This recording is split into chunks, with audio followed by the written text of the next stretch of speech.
هاوڕێیان بەخێر بێن لەگەڵەوەی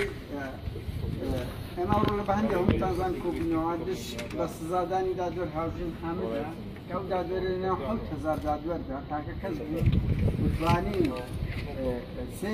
سێ تاوانباری ئەنفال دەستگیر بکە ئەوە ئەو شانەی هەموو بدرۆستەوە کە دەڵێ ناکرێت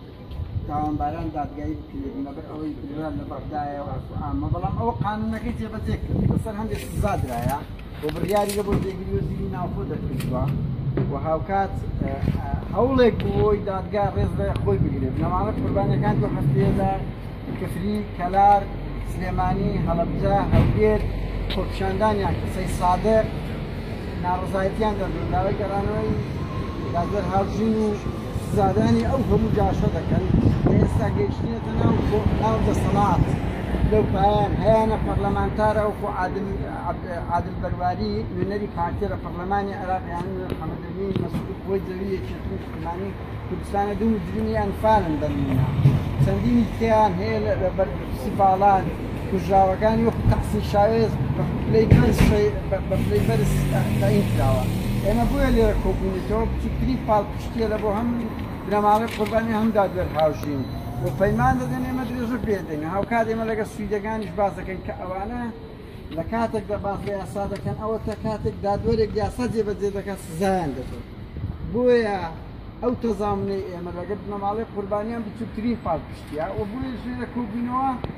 کە ڕسوای هەڵوێستی ئەو دادوەرانەش بکەین کە 24 ساڵە دادگا هەفتانە و ڕۆژانە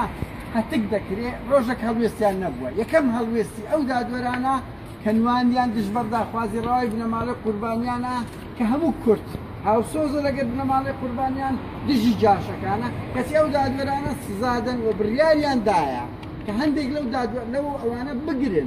بگرن یعنی ئەوە کارەساتە بڕیارێکی لایەن هەیە کە ئەوانەی چەند ڕۆژێک لەوەگەر چینە ناو دادگای کەلار لەبەرەوەی دادوەرەکەنەوە بیانگرن یعنی بێڕەوشتی ئەو دادوەرانە لەگەڵ ئەوەی تا ئێستا لە بەرامبەر حزب پرۆتستۆیان نەکردێت تا ئێستاکەت جاشەیان وەکو دادوەر هاوژین نەگرتێ بڕیاریاندا بەس بە خەڵکە هەژار و نەکبەتەکەی سەر لەنوێ ئەوە کرد بۆ ئێمە لێرە پرۆتستۆی دەسەڵات بەگشتی دەکەن کە ئەو دەسەڵاتە بەرپرسە لەمانەوەی ئەو هەموو تاوانبارە لەناو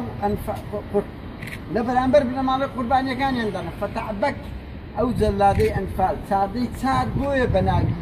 بکراتی چاردەی چار لەبەر ئەوەی فەتەعبەک لەو ڕۆژی فەوجەکەی ئەو زیاتر لە 20,000 ژن و منداڵی گەرمیانی تەسلیم کرد یاگەنا خۆ ئەنفال لە مانگی دوو دەستی پێ کرد کەچی ئەو فەتەعبەکە لەناو قورسایی بنەماڵەی قوربانیەکان دانرایە چەندین سەرۆکتایشتی و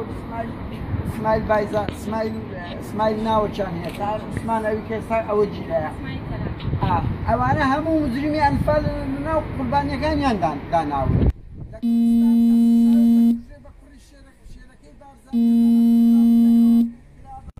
کورد و کوردستان دانەوێ یعنی ئەمە لە هیچ نەتەوەیەک ڕووی نەداوە بۆیە ئێمە داوا دەکەن یعنی دادوەر هاوژین بگەڕێتەوە پشتگیری داخوازی بنەماڵەی قوربانیان دەکەن هەموو ئەو خاڵانەی باسییان کردێ لەوانە دەرکردنی سزادانی دادوەر ڕەئوف لەسەر ئەوەی دادوەر هاوژینی لەسەر هەڵوێستێکی یاساییانە خۆی ئەوە کردیە.